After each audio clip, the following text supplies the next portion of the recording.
Well, hey folks, it's your old pal King Waspinator. Welcome back to Total Party Skills. It's actually almost cool enough to actually be able to come out here and walk the dog around the property during the daytime, which means I can record a video. So, in my last video, I'd mentioned, how certain things being done in D&D and, like, let's be honest, entertainment in general, are just kind of becoming obnoxious. Something that's obnoxious is not like a world-ending event. It's not destroying anyone's childhood. It's not necessarily upsetting you. It's just annoying, and you're getting tired of it. There's a point where something's been obnoxious for too long. It could cause people to snap, and some people have different tolerance levels for that sort of thing as others. I find myself somewhat in kind of a dilemma in all this, in that, I still inherently consider myself an overall, classically liberal person. And, a lot of the political rhetoric that's thrown around, like on paper, I tend to agree with one side on a lot of issues, but that side are acting like a bunch of obnoxious twats, intentionally trying to antagonize half the population on a political spat, basically, because Uncle Bob didn't like their post on Facebook in 2013. They're doing it to dunk on the chuds kind of shit. And that's just a dumb motivation to live your life with. And, unfortunately, as time goes on, humans are very seesaw, reactionary, cause and effect kind of people.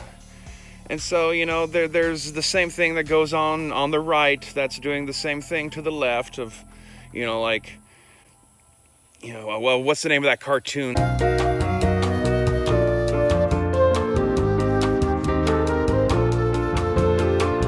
The New Norm, that's it.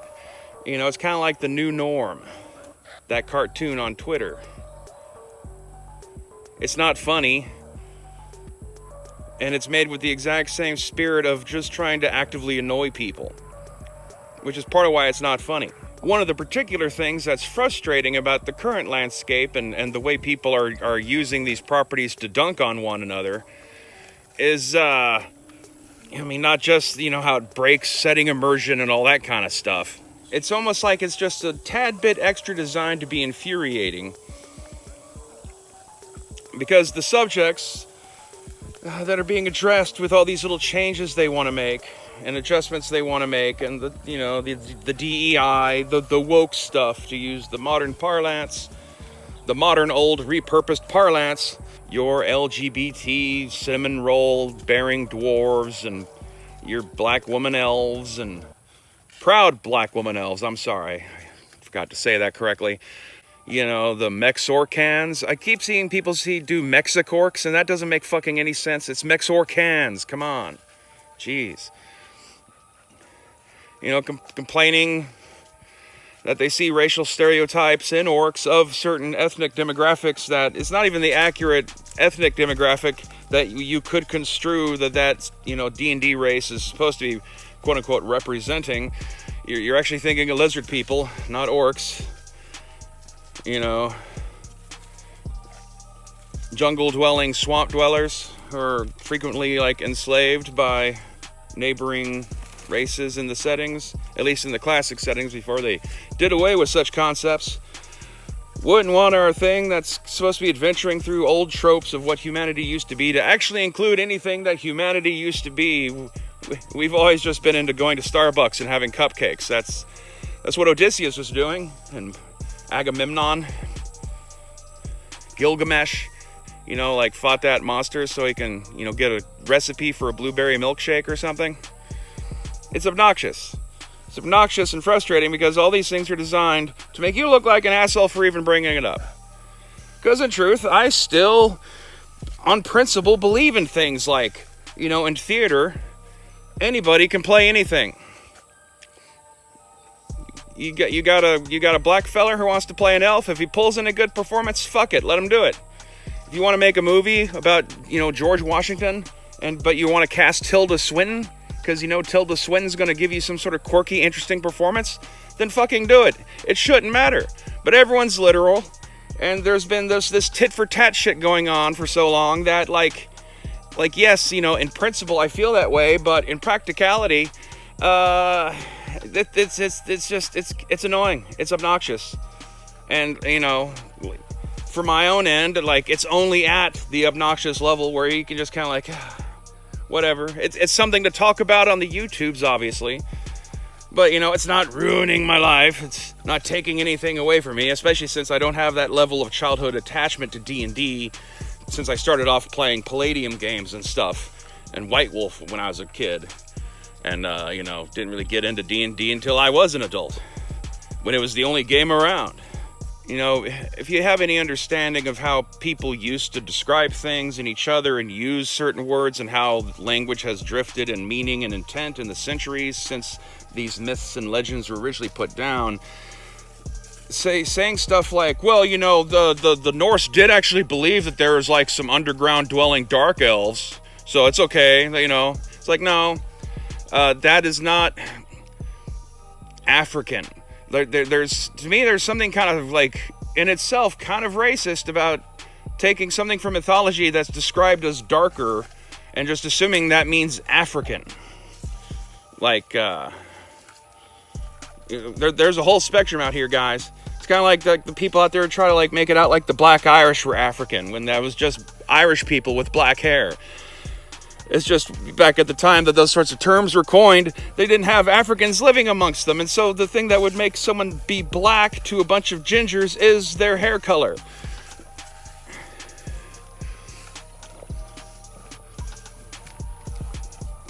Orcs are, if anything, the Golden Horde, Mongolian, horseback rider, Central Asian steppe herder types. Unlike other staples of D&D's monster manual, orcs don't actually have any like real history. You know, if you go and like look through like public domain art for like classic art, you can find all sorts of, you know, things from mythology that you'll find in D&D, up to and including elves and goblins, and unicorns and centaurs and minotaurs and all that kind of stuff. But if you run a search for orc, you don't get shit. Orcs are real new. Like, you know, yes, there's it's just a different alternate word for goblin, but for some reason, literal-minded people who read Tolkien didn't realize that goblin and orc were the same fucking creature. And when D&D was created, they were made into separate things. Like, orcs shouldn't exist at all. Orcs and goblins are supposed to be just interchangeable. The exact same thing, just different names for the same rows. But because Tolkien used that term, because I would imagine, like, goblin seems a bit more like a childhood fairy tale, and you want them to be taken a bit more seriously, so you use, like, this Germanic, Nordic word for them, orc. You know, that sounds more sinister and brutal. Goblin, you know, it's like, oh, we got goblins. Oh, there's goblins in our house, love. Oh, you know, it's different vibe. And whereas calling them goblins in The Hobbit, because The Hobbit's more explicitly a children's book, you know, doesn't negate the fact that they're still the exact same creatures in The Hobbit that are called orcs in their other books. They were not supposed to be separate things. Amongst the various arguments being made online over stuff in D&D, like, it's up there with some of the really just extra dumb ones. We'll be right back after these messages from our sponsors.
nuclear program in progress.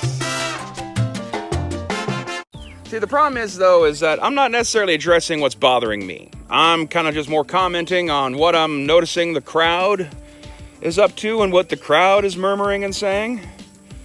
And just, putting that through a lens of, historical analysis of how, humans in large groups tend to react to things. Me commenting about something being woke and annoying the audience isn't necessarily saying that it bothers me. I think some of you guys trip out way too much over gay and trans stuff, or racial inclusion, or having female characters. Like, they're fine when they're written well, right? Or when they're original, and when they're not just, or being hypocritical. I think a lot of part of the problem people have with some of the racial swapping and gender swapping casting is that it comes across as hypocritical after all the years of bitching about it being done in the opposite direction.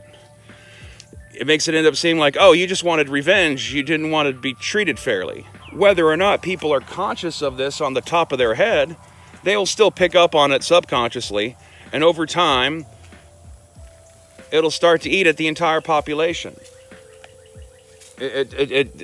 So that it ends up serving that the efforts to increase the inclusion and representation so everyone can feel normalized, but instead leads to a rapid increase of the stratification of things along racial, gender, sexual, religious, ethno, whatever lines. Then on top of that, we throw fucking politics in the mix. And politics has dug its hands real heavily into all this identitarian conflict. And so it's made everything poisonous. And it's provided this motivation because of the team sports aspect of political parties, where you just have too many people writing books that are designed purely just to spite somebody else. And you have people out there making characters just to spite somebody else.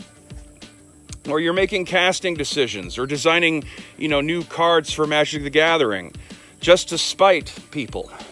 Not because of any real, true, genuine, creative impetus or an idea. Like the combat wheelchair thing in D&D. There's something to be said about like someone having a genuine character concept if they want to play a character that's stuck in a wheelchair in a medieval setting. And that should be okay. The thing that's interesting about that, though, is the struggle. So to a degree, giving them a combat wheelchair that completely compensates for everything that could possibly go wrong because of their disability kind of negates the point of playing a character with a disability. It also cartoonifies the whole thing, the whole idea. And because it's been used in such a political spat, take that, yeah, look, we got combat wheelchairs in our book, and got a combat wheelchair mini, suck on it, fucking chuds,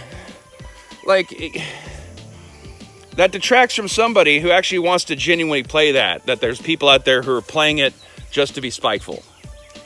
I don't know if there's a better way to, express that, but, and much the same way, overdoing these casting decisions they're making in Hollywood detracts from the legit stuff. Look at the recent debacle with Furiosa. I still haven't watched it because I live way too far from a movie theater, and they're still asking way too much to be able to watch it on VOD. So I still haven't actually seen it, but from all reports from trusted sources, it seemed to have been a pretty decent movie that no one went to go watch. I think a chunk of that is the terrible fucking name, and the fact that people were interested in a Furiosa spinoff in 2017 or 18. Not 2024, it's been too long. It's way too long for a spinoff. You need to have stuff going on with the main line for the spinoff to work. And the title, Furiosa, a Mad Max saga? Geez, you managed to actually find something worse than Solo, a Star Wars story. Guy, whoever is out there in Hollywood who might happen to be watching this, quit fucking naming movies like that. That's not attractive. And then you don't put Charlize Theron in it. There's a bunch of things contributing to why audiences might not have even realized that movie was what it was about. Or who it was about. How many people, if they had made it the movie, Mad Max spinoff Charlize Theron's character from Fury Road, the movie, that probably would have done better because, like, more people would have been like, oh yeah, I remember her. How many people really, though, have, like, hardcore memorized Furios's name over all this time? Except for the hardcore Mad Max fans who would see it anyway. But you're trying to attract a bigger audience than that. But all those circumstances set to the side, it certainly didn't also help that there's a whole chunk of people out there who've kind of been trained and conditioned after all these years to just kind of automatically reject certain tropes they see in movie previews. You know, whether or not the movie was a girl boss movie, and, you know, to hear some people say, like, no, actually it was way less feminist than Fury Road was, ironically. But yet, to judge from the online discourse around it, there's an awful lot of people throwing the term girl boss out there as a negative, which means that the public perception has been soured by other projects, making it hard for the good project to gain the traction.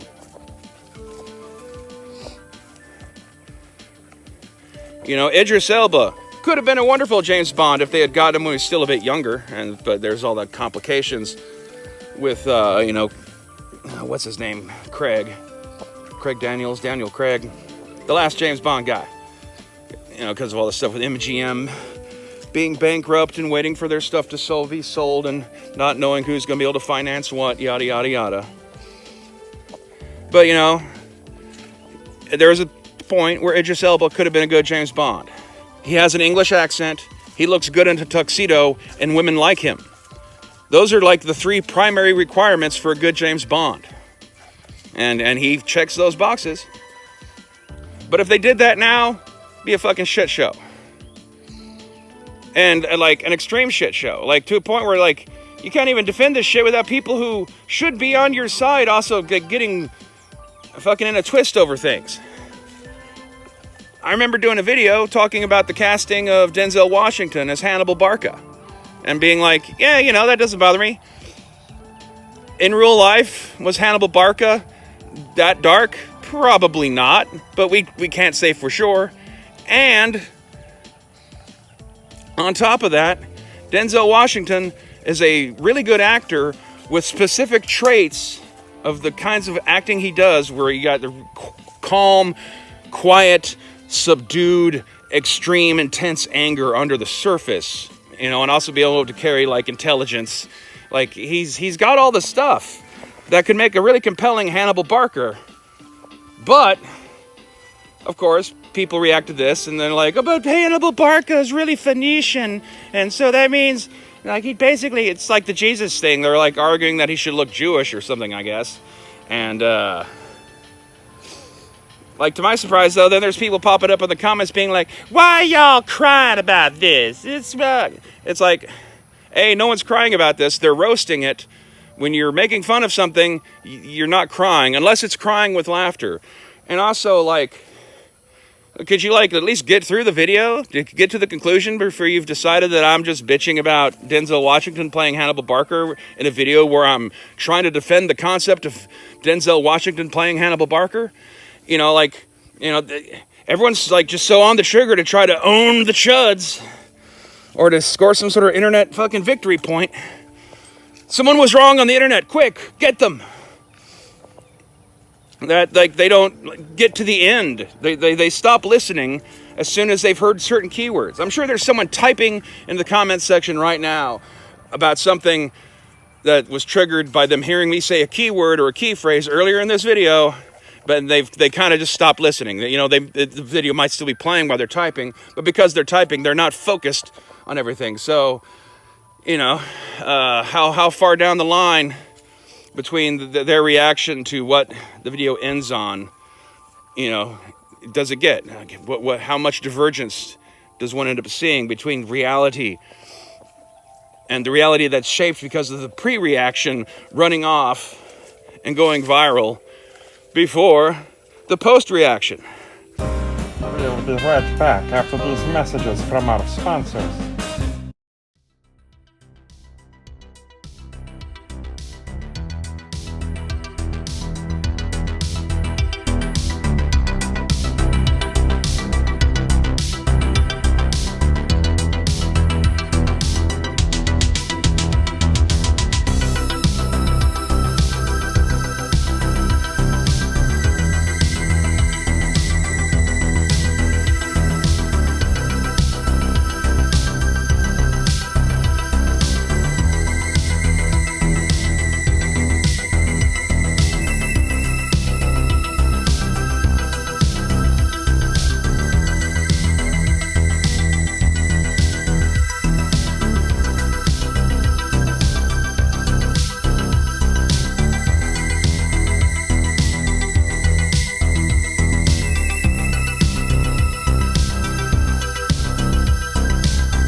now return to our program in progress.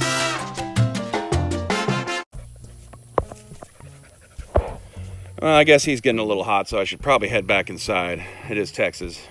After all, the population is getting tired of all this shit. And the motivations for these creative decisions aren't based upon creativity. You've antagonized a shitload of people and put them into a box of framing that makes it so that if they complain, you can continue to then bitch about them. Because, oh, look at how they complained about my black woman. Oh, what do you mean? You're tired of black woman elves? Are you some sort of racist who hates women? No, you fucking morons. No, that's not the point. It's not the point whether or not it's bothering me. It's the scale of the thing. It's whether or not people believe it to be true. The truth doesn't matter. Like, hard fact truth doesn't matter. We live in an age of truthiness. How people feel about the truth has far more impact on the actual decisions and choices they make. It's kind of like the presidential election coming up. The factual truth means less than the emotional truth, because it's the emotional truth that will drive people to make their choice in the voting box. You know, I remember years ago at work, a coworker kind of like laughing about some statistics she had read about, like, oh my God, 49% of white people think they're being picked on. Isn't that ridiculous? And it's like, yeah, it's a little ridiculous, and it's certainly ironic, especially at the time, because we're talking like 8 years ago now or something. But it's a problem that should be addressed and should be handled carefully, because having that many people believe that makes it effectively true, whether or not it is true, because you have half of a population is going to be acting as if it's true anyway. As far as role-playing games are concerned, this is all extra dumb. Every single player group is going to have whatever makeup of people it's going to have, based upon availability. Like, you can't guarantee that you can check a bunch of diversity boxes so that, you know, every D&D group or gaming group in general is going to be perfectly diverse. Neither should you, like, gatekeep people, and most gamers can't afford to gatekeep people, because unless you're in a couple of big cities with a big role-playing scene, like, you'll take whoever's willing to show up regularly. You know, be they trans, or Samoan, or a woman, or they think they're a unicorn and wear a furry hat. It doesn't matter. You need at least 3 or 4 people to make this game run effectively without having to massively rewrite all your scenarios. So you're going to take whoever's willing to show up and put up with it. That's what tolerance is. You're putting up with what's been given to you. It doesn't mean you have to like it. It just means that you, like, you know, don't have to persecute it and hurt people and go out of your way. But everyone's fed up. Things are popping off this year. I don't know if you hadn't been paying attention to the internet over both the course of Black History Month on Twitter and Pride Month on Twitter this year, but the opposition is out, let's say, and that has to be dealt with. But you don't deal with it by banning it or making them feel worse. Like, reconciliation requires talk and understanding and mutual sacrifice. In order for both people to be able to come to some sort of accord, both people have to give up something that they like. Otherwise, it's not fair. You know, justice is an ideal, but fairness is an instinct. And instinct will always trump ideals in the end, when push comes to shove. And things are at risk. So anyway, I'm going to take my poor dog inside and give him some water. And until next time, stay obnoxious!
King Waspinator, and I approve this message.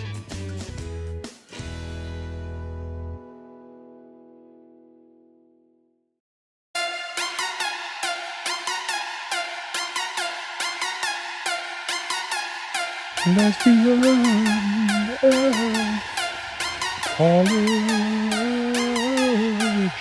Lesbian elf college.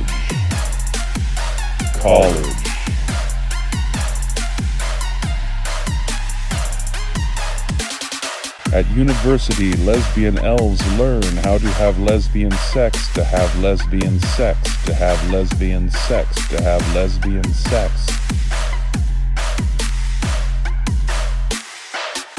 Lesbian sex college.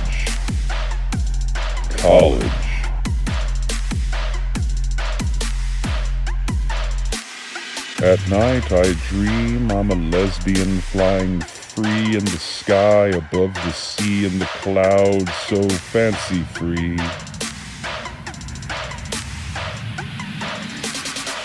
Lesbian elf college.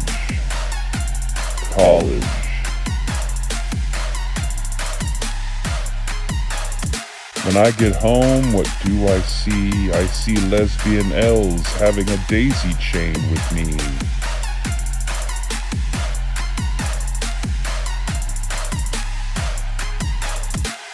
Lesbian elf college.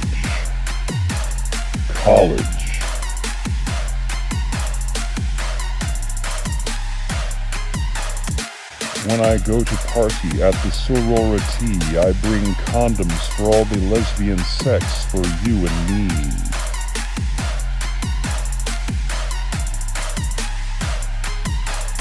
Lesbian sex college. I'm gonna scissor you in half. Sex. Give me the scissors. Yeah. College. Lesbian elf college. Lesbian elf college.